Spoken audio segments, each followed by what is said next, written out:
A body in the ice, an arrow in his back, a wound on his hand, blood on his blade that was not his own. For 5,300 years, he lay frozen at the roof of the Alps, and for all that time, no one knew who he truly was. Then, for 30 years, museums and textbooks told us light skin, brown hair, a thick beard, a weather-beaten herder, part farmer and part wanderer, moving through a continent of mingling peoples. Millions filed past his face. Children learned it in school. No one thought to question it. That face was wrong in almost every particular, and the correction did not come from the ice that held him. It came from deep inside his own bone, read by machines that did not exist when he was found. So, who was he, actually? The answer surprised everyone. The DNA said otherwise. To understand how the story went so wrong, you have to go back to the moment the body came out of the ice, because nothing about that moment was careful. It was the autumn of 1991. Two hikers crossing a high pass in the Alpes, more than 3,000 meters above sea level, saw something brown protruding from the melting glacier. They assumed what anyone would assume, a climbing accident, some unlucky mountaineer who had slipped and frozen, perhaps a few decades back. They did the responsible thing. They called the police. What followed was less a recovery than an excavation by force. It took several days and a jackhammer to free the body from the grip of the ice. The work was rough and impatient. The tool gouged the hip. It tore through the ancient clothing. It cracked bone. That damage, inflicted in a few careless hours, would haunt scientists for the next 30 years. Hold on to that detail. It matters more than anyone could have known at the time. Then the radiocarbon dating came back, and the careless handling became, for a moment, an afterthought. The body was not decades old. It was not centuries old. It was over 5,000 years old. The oldest natural human mummy ever found in Europe, lifted out of the 20th century like a message that had taken 5 millennia to arrive. The discovery detonated across the world. Every major newspaper, every television network, every archaeological journal carried it. And then, almost immediately, the wonder curdled into something far more ordinary. 2 countries began fighting over who owned him. Austria said the corpse had surfaced on Austrian soil. Italy disagreed. A fresh border survey eventually settled it, placing the spot 92 meters inside Italian territory. So, in 1998, the body was moved to a museum in the northern Italian city of Bolzano, where it still lies today, sealed in a chamber kept at precisely -6 degrees. Visitors line up to peer through a small window at a dark, shrunken figure resting behind a wall of frost. The 2 hikers became minor celebrities. They gave interviews. They posed for photographs. Years later, they would sue the Italian government for a finder's fee, a legal dispute that managed to outlast both of their lifetimes. A 5,000-year-old murder victim had been pulled from a glacier, and the living promptly began arguing about money and borders. Some things, it seems, are older than the Iceman and yet never get old. Through all of it, the scientists worked. They gave him a name taken from the mountain valley where he was found, and over 3 decades they assembled a portrait of him so vivid that visitors could stand before it and feel they had met the man. A Copper Age herder, light skin, brown hair, a thick beard, a hunter wrapped in furs, overtaken by a sudden storm and frozen within hours of his death. The museum raised a life-sized reconstruction of exactly this figure. Thousands of textbooks reproduced it. Millions of visitors filed past it and remembered it. For 30 years, this was the Iceman. The DNA said otherwise. Before we tear the portrait down, we should give it its due, because a great deal of what the body revealed was real, and it was extraordinary. The mistakes came later, layered on top of genuine observation. That is what made them so durable. start with the preservation itself, which bordered on the miraculous. 5,300 years in glacier ice had dried his skin to dark leather, but underneath that leather, almost everything survived. The internal organs, the bones, the contents of his stomach, even individual blood cells, the oldest ever recovered from a human being, still recognizable under a microscope. He was not a fossil. He was a man. Paused. His skin carried 61 tattoos, not ornaments, not symbols of rank.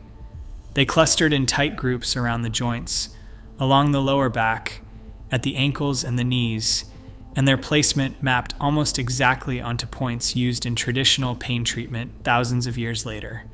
Read together with his worn and aching joints, they tell you something quietly human. This was a man who hurt, who had hurt for years, and who was being treated for it. His stomach held his last meal, eaten roughly 2 hours before he died. Ibex meat, red deer, einkorn wheat, and traces of a toxic fern, perhaps used as a wrapping, perhaps swallowed as medicine. His clothing was assembled from the hides of at least 5 different animal species, stitched together with sinew, a bearskin cap, a woven grass cloak to turn the rain. Shoes stuffed with grass for warmth. Every piece of it practical, made by someone who understood the mountain and meant to survive it. Then there was his gear, and one object in it that changes how you see him entirely. Alongside a flint knife, an unfinished bow not yet ready to draw, and a quiver holding only 2 usable arrows, he carried a copper axe. And that axe was remarkable. Copper tools of that quality were rare in his world. The blade had been cast, hammered, and sharpened with a technique that demanded specialized knowledge most people never possessed. To own such a thing was to own status, wealth, standing. Whatever he was not an ordinary shepherd. His bones extended the story further still. Isotope analysis of his tooth enamel, which locks in a chemical signature of the water and soil where a person grows up, showed that he had spent his childhood in one valley but lived most of his adult life in another, roughly 60 kilometers to the north.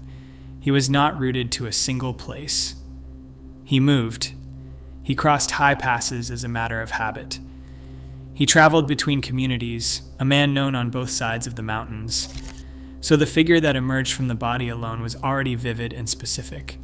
A man of some importance, mobile, well-equipped, living with chronic pain, treated for it, carrying a weapon that marked him out. All of that was sound. All of that still stands. The errors did not come from the body. They came from the part of him that lay beyond the reach of the tools of the time, the part written in his genes. And on that, for 30 years, the science was wrong. Long before anyone thought to question his face, the body posed a different question, and it was this question that drove the research for 3 decades. Not who was he? How did he die? The first answer was lodged in his back, an arrowhead of flint buried beneath his left shoulder blade, driven in from behind and below. It had punctured the subclavian artery, one of the great vessels feeding the arm, and for years the conclusion drawn from it was simple and brutal. A wound like that empties a body of blood in minutes. He had been shot from behind and had died, the textbook said, almost where he stood. But the arrow was not the only mark of violence on him. Between his right thumb and forefinger ran a deep cut, slicing clean through the tendons, the kind of wound a hand receives when it closes hard around a blade, his own or someone else's, in the middle of a struggle. And that cut had begun to heal. The body had started its slow repair, which meant the injury came hours, perhaps a full day, before the arrow ever found him. He had been fighting before he was killed, and he had survived that first encounter. Then the laboratory deepened the mystery. Analysis of the blood traces on his weapons and his clothing returned something no one expected: the blood of more than one person. 3 separate individuals on his flint knife alone, a 4th on his cloak. And none of it, not a single trace, belonged to him. Lay those facts side by side, and a scene assembles itself almost against your will. He had been in a fight, a serious one. He had wounded or killed others, more than one of them, close enough to be soaked in their blood. He carried a defensive wound across his hand from gripping a blade.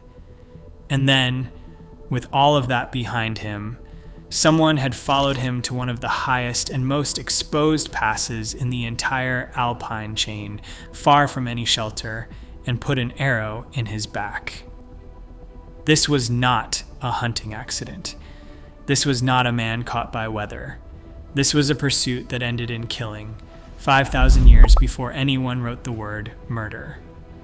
And so the research organized itself around that single, irresistible question: who did it and why?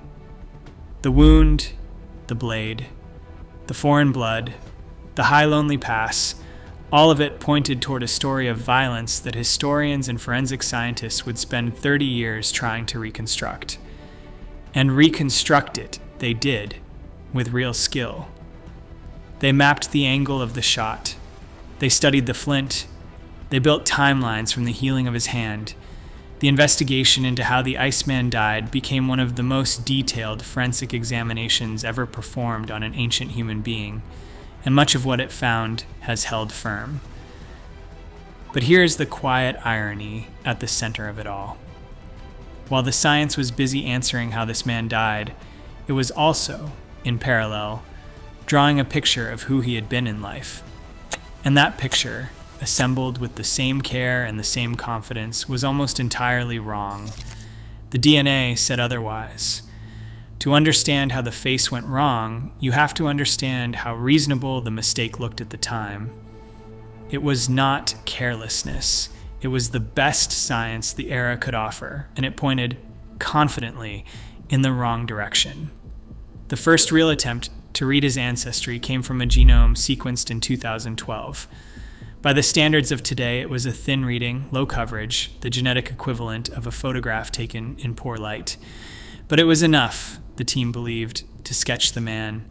It suggested light skin, it suggested brown hair, and it suggested something more: a thread of ancestry linked to the Pontic-Caspian steppe, the vast grasslands north of the Black Sea, whose peoples swept into Europe in great waves after 3,000 years before the Common Era and reshaped the continent's population for good. That thread was what made the portrait feel right, because by the time the Iceman lived, steppe ancestry had already begun seeping into Europe's older farming communities, mixing and spreading. A man who carried a little of it fit the textbook perfectly. He could be placed exactly where the story said he should be, part farmer and part newcomer, a single body capturing a continent in the act of blending. He did not challenge the narrative. He confirmed it. And there is nothing science loves more than a tidy confirmation. So the museums built him.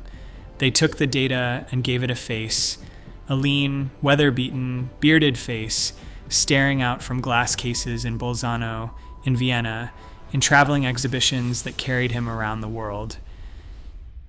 He became one of the most recognizable figures in all of archaeology. Children learned him, documentaries repeated him. For more than a decade, no one seriously questioned the reconstruction, and the reason was simple. No one had anything better to question it with. But the 2012 genome carried a flaw at its very foundation, and the flaw traced straight back to that rough morning on the glacier. Remember how he came out of the ice, handled without gloves, passed from official to photographer to curious bystander, touched by dozens of people long before anyone grasped that he was 5,000 years old. Every one of those hands left something behind. Modern human DNA, shed from living skin, had settled onto the surface of the body and seeped down into the outer layers of his bone. By the time scientists came to read his genes, The ancient signal was tangled together with the genetic noise of the 20th century. The 2012 team knew it. They flagged the contamination openly in their paper, to their credit. But knowing a problem exists is not the same as being able to solve it, and the tools of that moment simply could not pull the old voice cleanly out from under the new ones. The genome they published was an honest best effort, built on compromised material. It was the finest reading anyone could manage with the technology they had. The trouble is that a best effort built on contaminated ground still gives you a contaminated answer. And so the wrong man went into the museums and stayed there. Then, by 2020, the technology changed entirely, and someone decided to read him again. This time, they did everything differently, and the difference began with a single, careful choice about where to drill. The team that took up the Iceman again worked at one of the world's leading ancient DNA laboratories, and they understood that the enemy was contamination. So instead of the outer bone where modern hands had left their mark, they went for the pelvis, the densest bone in the human body and the hardest for stray DNA to penetrate. They drilled into its interior and drew their sample from deep inside, far below any surface a living person had ever touched. Clean material, sealed away for 5,000 years.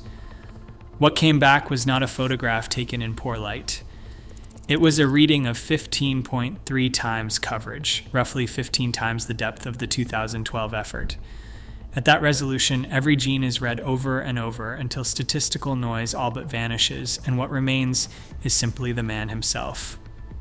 The results were published in the journal Cell Genomics in August of 2023, led by one of the most respected figures in the entire field, working alongside a researcher who had studied this body for over 2 decades.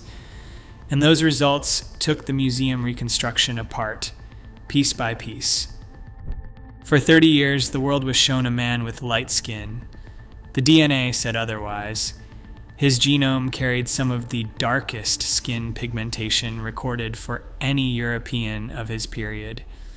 The dark, shrunken color that visitors had always assumed was the work of 5,000 years in the ice was not an artifact of preservation at all. It was close to how he had looked in life. For 30 years, the world was shown long brown hair and a full beard. The DNA said otherwise. He carried strong genetic markers for male pattern baldness, and by the time he died in his mid-40s, he had most likely lost the greater part of his hair. The flowing brown locks, the thick beard, the weather-beaten face beneath them, none of it had ever existed. They were inventions, painted onto a skull that told a different story. And then came the finding that mattered most. The 2012 study had placed him among peoples carrying Steppe ancestry. The new genome found none, not a faint trace, not a diluted thread. 0.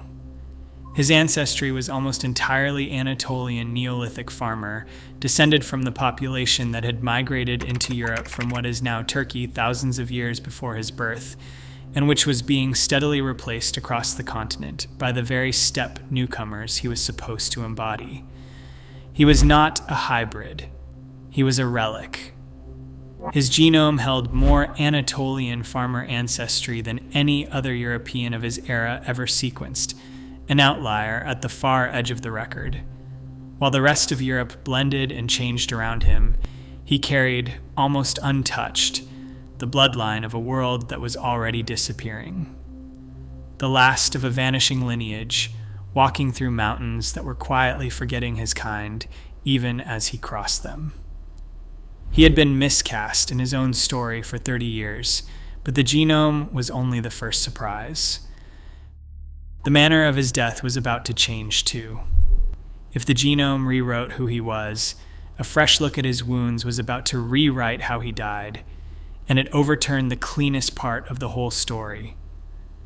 In 2025, a forensic team published a new analysis of his body scans in the International Journal of Legal Medicine, using 3-dimensional modeling that had not existed when the original scans were taken. Their attention fell on the arrow wound, and on the old certainty that it had killed him within minutes. What they found contradicted it completely. At the wound site lay a hematoma, a mass of clotted blood roughly 110 milliliters in volume. And a clot like that does not form in a body that dies in minutes. It forms in a body still alive, still pumping blood, still trying to heal itself. He had survived the arrow, not for days, but for long enough. Long enough, it seems, to reach back and pull the wooden shaft from his own body, which is why only the flint head was ever found inside him. He may have walked afterward. He may have crawled. The arrow had not ended him where he fell. It had begun a slower, lonelier dying than anyone had imagined, out on the bare stone with no one near. The evidence even corrected the season. For years, he was said to have died in autumn. But pollen from the hop hornbeam tree, which releases only in the late spring of the alpine valleys, was found inside his digestive tract. Fly pupae lay in the soil around him. His body had not frozen at once in a sudden storm. It had lain exposed through the warm months, the insects reaching it, decomposition already at work, before the returning ice of late autumn finally drew over him and held him for 5,000 years. The flash-frozen storm was a fiction. The truth was slower and far more cruel. And then the forensics turned, as it always had, to the question that started everything. Who did it? The arrow had entered from behind and below, fired by someone standing downhill and shooting upward at a man who was resting or walking away. The flint of the arrowhead came from the southern valleys, hinting that the killer had come from the south.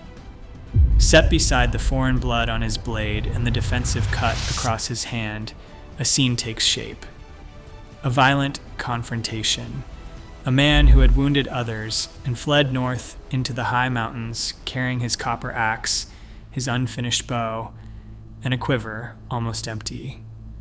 And someone who followed him up the switchbacks and across the snow to a pass where the wind never stops, waited until he stood still and loosed a single arrow into his back. The killer left the copper axe behind, one of the most valuable objects a person could own, perhaps fearing the recognition it would bring. No one recovered the body. No one carried him down. In a world without maps or roads or search parties, a man who crossed a high pass and never returned simply became a silence, an empty place at a fire, a name that slowly stopped being spoken. The mountains kept him, and kept his killer's secret with him. A body in the ice, an arrow in his back, a wound on his hand, blood on his blade that was not his own. Everything we began with is still true. We simply spent 30 years misreading the man it belonged to.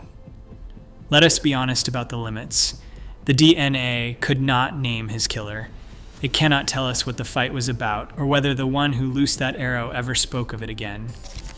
Some silences the mountains keep for good, but it gave him back his face, darker than the museum ever showed, balder than the textbooks ever taught, descended from a people the world had all but forgotten by the time he was born. He was the last of his kind on that high pass, and someone made sure he stayed there. Discovery continues. Thanks for watching. Subscribe, and we will see you on the next one.